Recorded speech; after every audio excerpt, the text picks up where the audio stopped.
Gimana kabarnya hari ini? Alhamdulillah, insya Allah semuanya dalam keadaan sehat dan juga tetap semangat ya. Nah, anak soleh soleha, di hari Senin ini kita akan mulai subtema baru, yaitu gejala alam. Nah, sebelum kita mulai, yuk sekarang kita berdoa bersama-sama. Angkat kedua tangannya. Doa sebelum belajar. Bismillahirrohmanirrohim. Rabbi zidni ilma warzuqni fahma. Ya Allah, tambahkanlah aku ilmu dan berilah aku karunia untuk memahaminya. Amin. Setelah itu anak soleh-soleha silakan lanjutkan memurojaahkan surat-surat pendek dan juga doa sehari-hari ya. Soleh-soleha, pada minggu ini Ibu akan menjelaskan tentang gejala-gejala alam.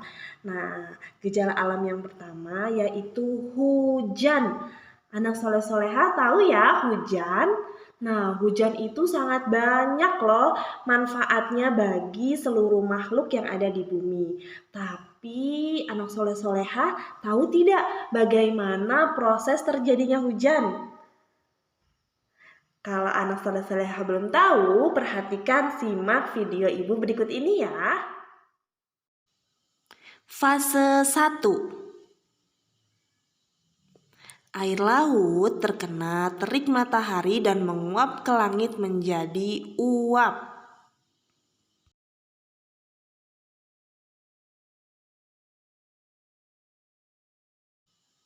Fase 2. Uap berkumpul semakin besar sehingga menjadi awan.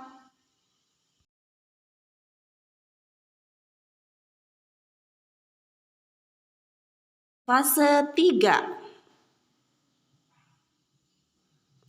Awan tersebut tertiup angin sehingga berpindah ke tempat yang lain.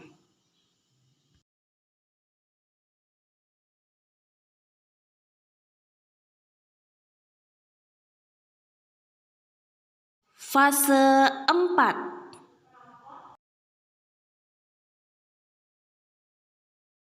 Awan tersebut berpindah tempat ke tempat yang baru yang lebih dingin. Awan tersebut kembali menjadi butiran air. Lalu terjadilah proses kondensasi.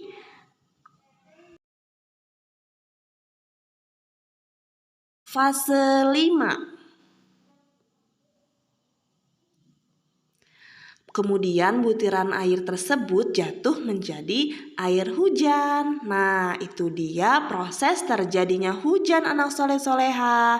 Sungguh luar biasa ya. Nah, itu dia anak soleh-soleha, proses terjadinya hujan. Sekarang Ibu akan menjelaskan tentang proses terjadinya pelangi. Apakah kalian pernah melihat pelangi? Lantas, bagaimana ya terjadinya pelangi?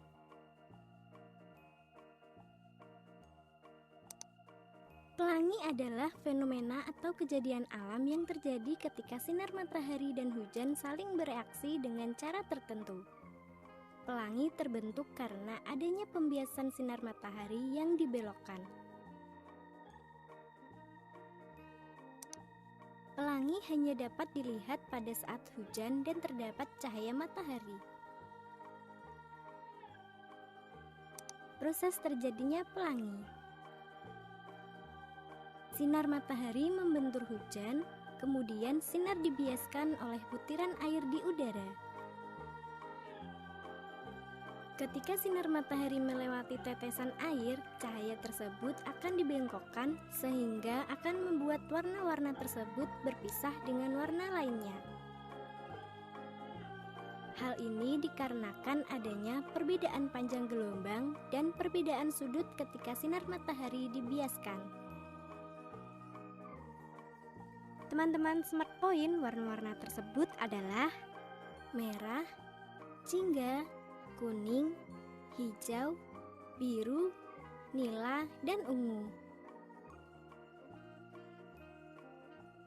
Wah, indah ya pelangi ciptaan Tuhan. Anak soleh soleha, selain gejala alam yang indah dan sangat bermanfaat bagi manusia, ada juga gejala alam yang merugikan manusia atau makhluk hidup yang terjadi secara alamiah, yaitu salah satunya gempa, kemudian kemarau atau kekeringan, selanjutnya tsunami, lalu gunung meletus. Nah, ya, ada tsunami, gunung meletus, kemudian gempa bumi, ya. Nah, kemudian ada juga bencana alam yang terjadi akibat ulah manusia. Apa aja sih, Bu? Ada banjir.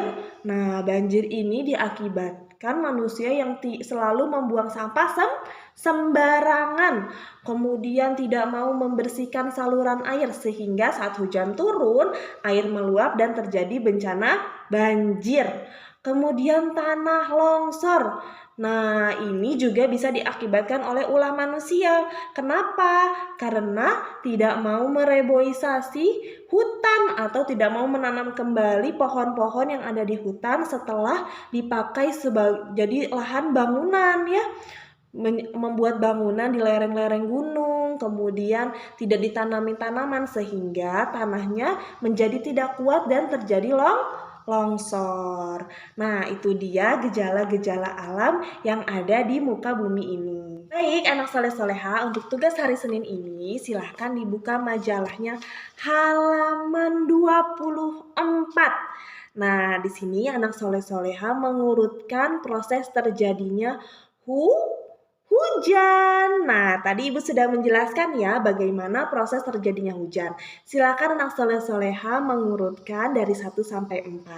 Selanjutnya, nah, di sini ada tugas, yaitu mewarnai bencana alam yang terjadi secara alamiah. Apa saja sih? Nah, silakan nanti anak soleh-soleh mewarnai ya. Di sini ada gunung meletus, ada banjir, ada gempa bumi, dan juga ada tanah longsor, ya. Silakan anak soleh-soleha mewarnai bencana alam yang terjadi secara alamiah. Nah, itu dia anak soleh-soleha pembelajaran pada hari ini. Alhamdulillah sudah selesai. Silakan anak soleh-soleha setelah menonton video Ibu boleh mengerjakan tugas yang ada di dalam majalah. Cukup sekian dari Ibu Sania, mohon maaf bila ada kurang dan salah-salah kata. Tetap semangat belajar di rumahnya. Untuk besok hari Selasa kita akan libur karena tanggal merah, Hari Pancasila, ya. Kita bertemu kembali di hari Kamis. Tetap semangat. Sekian dari Ibu Sania. Wassalamualaikum warahmatullahi wabarakatuh. Wa magfiratuh. Dadah.